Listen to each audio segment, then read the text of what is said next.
새벽녘에요. 황금빛 햇살에 분홍색으로 물드는 거대한 바위봉우리들, 그리고 발 아래 펼쳐진 에메랄드빛 호수, 또 동화 같은 푸른 초원까지. 상상만 해도 가슴이 막 뛰는 풍경이죠. 이탈리아 북부 알프스에 숨겨진 보석, 바로 돌로미티 이야기입니다. 안녕하세요, 여러분. 오늘은 여러분이 저희에게 보내주신 다양한 자료들 있잖아요. 여행 가이드부터 실제 경험담, 그리고 안전 정보까지. 이것들을 바탕으로 돌로미티 여행을 위한 핵심 정보들만 쏙쏙 뽑아서 여러분만을 위한 맞춤 가이드처럼 한번 깊이 파헤쳐 보려고 합니다. 돌로미티를 꿈꾸시거나 이미 계획 중이신 분이라면 오늘 이야기가 정말 큰 도움이 될 거예요. 네, 맞습니다. 유네스코 세계 자연유산으로 지정될 만큼 그 경이로운 자연은 기본이고요.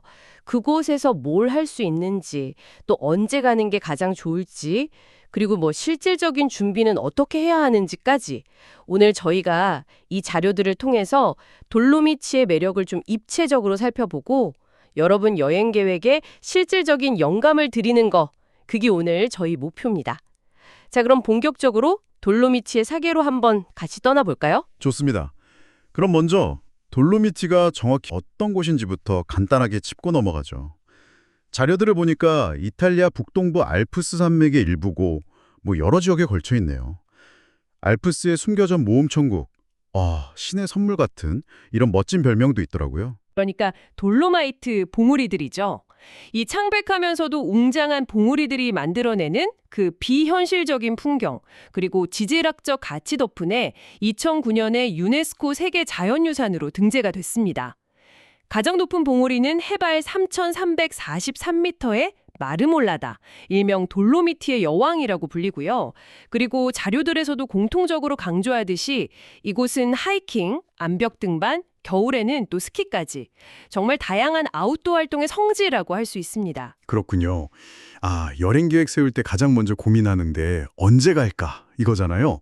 근데 자료들을 보니까 계절마다 매력이 정말 다른 것 같아요. 특히 9월이 최고다 이런 의견이 압도적으로 많던데요. 네, 맞아요. 9월은 여러모로 딱 스위트 스팟이라고 할 수 있죠. 한여름 성수기의 그 번잡함은 좀 지나갔고 날씨는 비교적 안정적이면서 하이킹하기 딱 좋은 기온이거든요. 그리고 결정적으로 해질녘에 봉우리가 붉게 물드는 현상, 에누로사디라라고 하죠. 이게 이때 특히 아름답게 나타난다고 해요. 그래서 사진 좋아하시는 분들이 9월을 많이 선호하시는 거죠. 그 유명한 엔로사디라. 그럼 9월이 아니면 다른 계절은 매력이 좀 덜한가요, 혹시? 전혀 그렇지 않습니다. 각 계절마다 정말 뚜렷한 장단점이 있어요. 여름, 그러니까 6월에서 8월은 하이킹, 자전거, 등반을 위한 최적기예요. 날씨가 가장 좋고 모든 트레일이나 시설이 다 열려 있죠.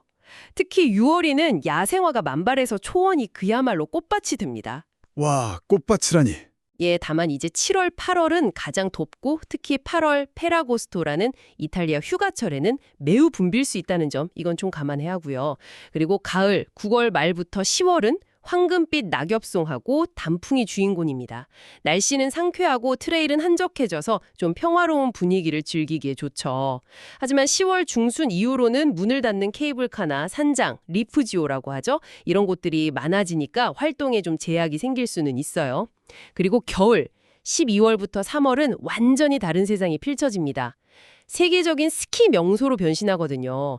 돌로미티 슈퍼스키 지역은 무려 1,200km가 넘는 슬로프를 자랑해요. 와, 1200km요? 네, 스키 말고도 스노우슈잉 같은 것도 즐길 수 있고요. 물론 겨울엔 철저한 방환 준비랑 차량 이용하시면 스노우 체인이 필수입니다.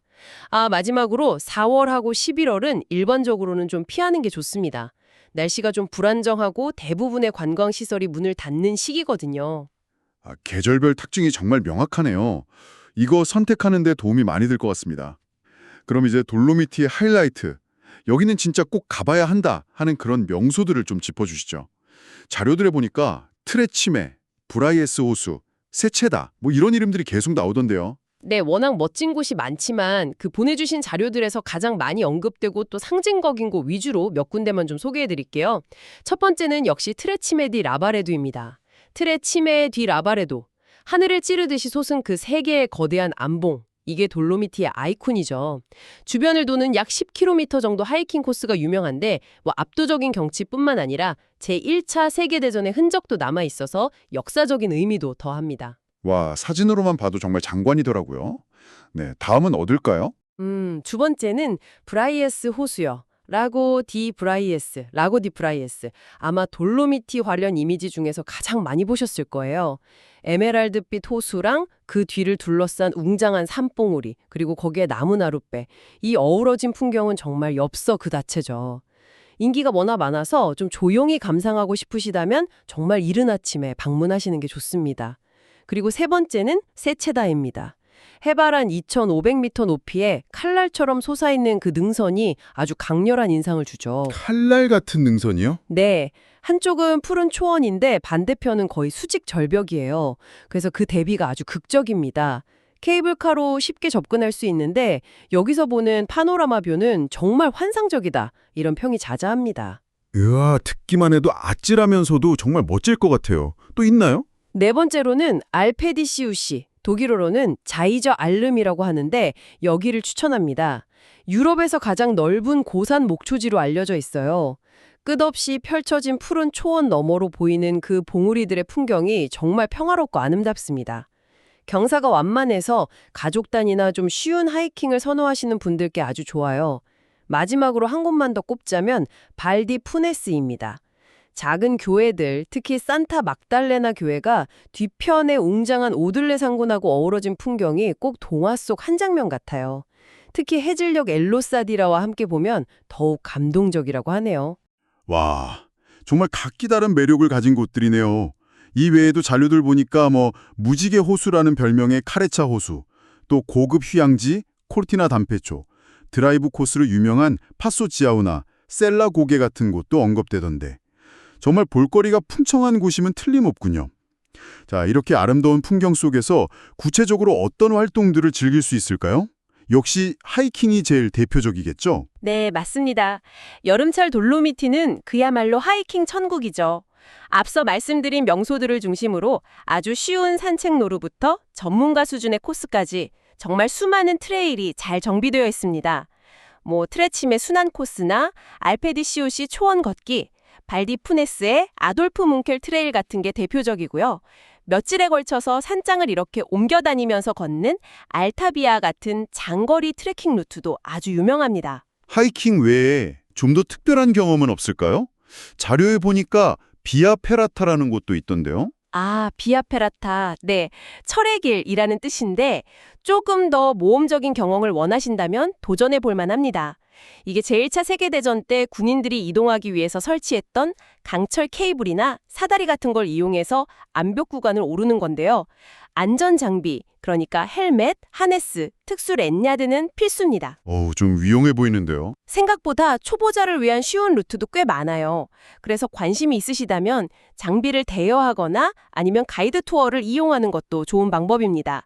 아주 짜릿한 경험과 함께 멋진 경치를 볼 수 있죠. 흥미로운데요? 겨울에는 역시 스키가 유명하고, 그리고 사진 찍는 분들한테도 정말 천국일 것 같아요. 맞습니다. 사진 애호가라면 돌로미티는 정말 꿈의 장소일 거예요. 새벽의 엘로사디라, 또 호수에 비친 산의 반영, 광활한 알페디시오시의 풍경, 발디푸네스의 그 목가적인 모습 등등 셔터를 누르지 않고는 못 뺏길 그런 순간들이 가득하죠. 그 외에도 산악자전거나 로드사이클링 코스도 잘 되어 있고요. 패러글라이딩 같은 액티비티도 가능합니다. 활동뿐만 아니라 현지 문화를 느끼는 것도 중요하잖아요. 음식 이야기도 빼놓을 수가 없죠. 돌로미티만의 좀 특별한 음식이 있을까요? 그럼요. 돌로미티는 이탈리아 문화, 오스트리아, 그러니까 독일어권 문화, 그리고 고유 언어인 라딘 문화가 혼합된 아주 독특한 지역색을 가지고 있습니다. 음식에도 그 특징이 잘 나타나죠. 빵이랑 치즈, 스펙이라고 하는 훈제 햄 같은 걸 넣어서 만든 카네델리라는 덤플링이 있고요. 또 시금치나 치즈로 속을 채운 파스타인 슐루츠크라펜, 훈제 햄인 스펙, 옥수수 가루 요리 폴렌타, 그리고 디저트로는 사과 슈트루델 같은 게 대표적입니다. 와, 이름은 좀 어려운데 맛있겠는데요? 네, 특히 산장에서 하이킹 후에 먹는 그 따뜻한 음식은 정말 꿀맛이죠. 현지 와인이랑 같이 즐겨보시는 걸 아주 추천합니다. 와, 듣기만 해도 군침이 도네요. 자, 그럼 이제 실제 여행 준비에 필요한 실용적인 정보들을 좀 알아볼 차례인데요. 일단 이동수단, 자료들을 보면 렌터카가 편리하다 이런 얘기가 많던데 꼭 필요한가요? 렌터카가 가장 자유롭고 편리한 방법인 건 사실이에요. 특히 여러 지역을 구석구석 둘러보거나 대중교통 접근이 좀 어려운 곳까지 가고 싶다면 렌터카가 확실히 유리하죠. 겨울에는 스노우체인 준비가 필수고요. 하지만 꼭 필수는 아닙니다. 대중교통으로도 충분히 여행할 수 있어요. 주요 공항은 베네치아나 인스브루크 오스트리아가 가깝고 기차로는 볼차노 같은 도시까지 이동한 다음에 버스로 갈아타는 방식입니다. 현지에서는 버스가 주요 마을하고 명소를 연결해 주는데 배차 간격이 좀 길 수 있으니까 슈드티롤 모빌 같은 앱으로 시간표를 미리 확인하는 습관이 중요해요. 시간표 확인은 필수겠네요. 네, 오르티세나 코르티나 담페초 같은 좀 큰 마을을 거점으로 삼으면 대중교통 이용이 좀 더 수월하고요. 케이블카나 리프트도 잘 활용하면 높은 곳까지 쉽게 갈 수 있는데 이것도 운행 기간이랑 시간을 꼭 확인해야 합니다. 그렇군요. 대중교통 여행자에게 아주 유용한 팁이네요. 숙소는 어떤가요? 특히 그 산장, 리프지오에서의 숙박 경험이 아주 특별하다고 들었어요. 예약이 그렇게 어렵다면서요? 네, 맞아요. 리프지오에서의 하룻밤은 정말 돌로미티 트레킹의 하이라이트라고 할 수 있습니다. 산속 깊숙이 정말 멋진 경치 속에 자리 잡고 있어서 그 자체로 특별한 경험이죠. 다른 하이커들이랑 교류하는 즐거움도 있고요. 다만 말씀하신 대로 예약이 정말 중요합니다. 특히 인기 있는 리프지오, 예를 들어 트레치메 근처의 로카텔리나 라가초이 같은 곳은 몇 달 전, 심지어 시즌 시작하기 전에 예약이 마감되기도 해요. 몇 달 전이요? 와, 네, 그래서 최소 3개월에서 6개월 전, 가능하다면 더 일찍 예약하는 것이 안전합니다. 와, 정말 서둘러야겠네요. 리프지오에서 잘 때 꼭 알아야 할 점이나 챙겨야 할 게 있을까요? 네, 대부분 도미토리, 그러니까 다인실 형태라고 생각하시면 돼요. 개인실은 거의 없거나 예약이 정말 하늘의 별 따기고요. 저녁하고 아침 식사가 포함된 하프보드가 일반적입니다. 꼭 챙겨야 할 것은 첫째, 현금. 카드 안 되는 건 많아요. 현금. 그리고 위생을 위한 침낭 라이너. 이건 거의 필수예요. 개인 수건도 챙기셔야 하고요. 그리고 다인실이니까 소음 대비용 귀마개, 밤에 이동할 때 쓸 헤드램프 정도가 필요합니다. 샤워는 코인을 쓰거나 유료인 경우가 많고요. 물론 산장 외에도 마을에는 호텔이나 아파트 같은 다양한 숙소가 있습니다. 알겠습니다. 리프지오 로망이 있지만 예약이 정말 관건이군요. 짐 싸는 것도 고민인데 돌로미티 하이킹을 위한 핵심 준비물만 딱 요약해 주신다면요. 핵심은 레이어링하고 방수, 그리고 편안한 발입니다. 날씨 변화가 심하니까 겹쳐 입을 수 있는 옷, 그러니까 속건성 티셔츠, 보온용 플리스나 가벼운 패딩, 그리고 방수방풍 재킷하고 바지가 필수예요. 레이어링, 방수. 네, 그리고 발이 편해야 하니까 미리 길들인 등산화는 기본이고 물집 방지에 좋은 하이킹 양말도 여러 켤레 준비하세요. 메리노울 소재 추천하고요. 그 외에 자외선 차단을 위한 모자, 선글라스, 선크림, 길찾기를 위한 지도나 앱, 근데 앱 쓰려면 보조 배터리 필수죠. 헤드램프, 그리고 아까 말씀드린 리프지오 필수품, 현금, 침낭 라이너, 수건, 귀마개 정도가 핵심입니다. 등산 스틱도 있으면 무릎 보호에 도움이 되고요. 모든 걸 다 챙기기보다는 정말 꼭 필요한 것 위주로 가볍게 꾸리는 게 중요합니다. 명쾌한 정리 감사합니다. 마지막으로 안전 문제를 꼭 짚고 넘어가야 할 것 같아요. 아름다운 만큼 또 위험할 수도 있는 곳이니까요. 자료 중에 알타비아 원코스 안전 브리핑 내용이 있었는데 여기서 돌로미티 하이킹 전반에 걸쳐서 참고할 만한 점이 있을까요? 네, 그 자료는 돌로미티 하이킹의 위험성하고 대비책을 아주 잘 보여줍니다. 가장 중요한 메시지는 스스로 책임지는 자세예요. 가이드 없는 하이킹은 모든 판단과 안전이 본인에게 달려있다는 거 꼭 인지해야 합니다. 자료에 따르면요, 가장 흔한 사고는 발을 헛디뎌서 넘어지는 거래요. 특히 내리막길에서요. 그리고 시력이 좋지 않은 경우 위험이 더 크다는 통계가 있는데 구조 요청의 70%가 시력 문제랑 관련이 있다는 건 좀 놀랍죠. 70%요? 시력 관련이 그렇게 많다니 정말 의외네요. 네, 그래서 미리 시력 점검을 하는 게 좋겠습니다. 두 번째로 많은 구조 원인이 기존 건강 문제 악화래요. 특히 심혈관 질환, 그래서 40세 이상이라면 여행 전에 건강검진을 받아보시길 권장합니다. 아, 그렇군요. 또 어떤 위험을 조심해야 할까요? 갑작스러운 날씨 변화, 예를 들면 낙뢰나 저체온증, 갑자기 눈이 오는 경우도 있고요. 길을 잃는 것, 낙석, 고지대 노출 구간에서의 추락 위험, 탈수나 탈진, 그리고 물집 같은 것들이 주요 위험 요소입니다. 대비책으로는 충분한 체력 준비, 특히 발목 강화나 균형 감각 훈련이 중요하고요. 일찍 출발해서 해지기 전에 하산을 완료하는 거, 매일 날씨 예보 확인하는 거, 그리고 필수 장비, 그러니까 구급약품, 비상담요, 지도나 GPS, 충분한 물과 식량, 방수의류 같은 걸 꼭 휴대하고 사용법도 숙지하는 게 강조됩니다. 그리고 만약에 사고가 발생하면 산악지역이라 구조 접근이 좀 지연될 수 있다는 점을 꼭 기억해야 해요. 그래서 구조 비용이나 의료 비용을 보장하는 여행자 보험 가입은 정말 필수입니다. 네, 보험은 정말 필수 중에 필수겠네요. 그렇죠. 그리고 고산병 위험도 있으니까 해발 2,400m 이상 고지대로 이동할 때는 좀 천천히 적응하는 시간을 갖는 것이 좋습니다. 안전정보가 정말 중요하네요. 철저한 준비가 필수라는 생각이 다시 한번 듭니다. 오늘 정말 방대한 정보들을 살펴봤네요. 돌로미티는 경이로운 자연과 다양한 즐길 거리를 제공하는 정말 매력적인 곳이지만 그만큼 제대로 준비하고 안전을 최우선으로 생각해야 그 매력을 온전히 누릴 수 있겠군요. 맞습니다. 오늘 저희가 함께 나눈 이야기들이 여러분의 돌로미티 여행 계획에 든든한 길잡이가 되기를 바랍니다.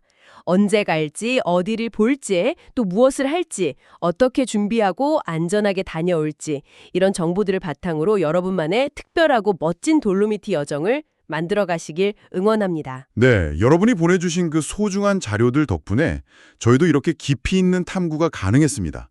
자, 이제 마지막으로 여러분께 질문 하나를 던지면서 마무리할까 합니다. 수많은 자료 속에서 계속 반복되는 유명한 틀에 치메, 브라이의 소수, 세체다 같은 곳들 말고요. 그 너머에 아직 잘 알려지지 않은 돌로미티의 숨겨진 계곡이나 어쩌면 지도에도 잘 나오지 않는 작은 산장에서 당신 인생 최고의 풍경과 순간을 만나게 될지도 모릅니다. 과연 당신을 기다리고 있을 그 미지의 장소는 어디일까요? 한번 상상해 보시죠.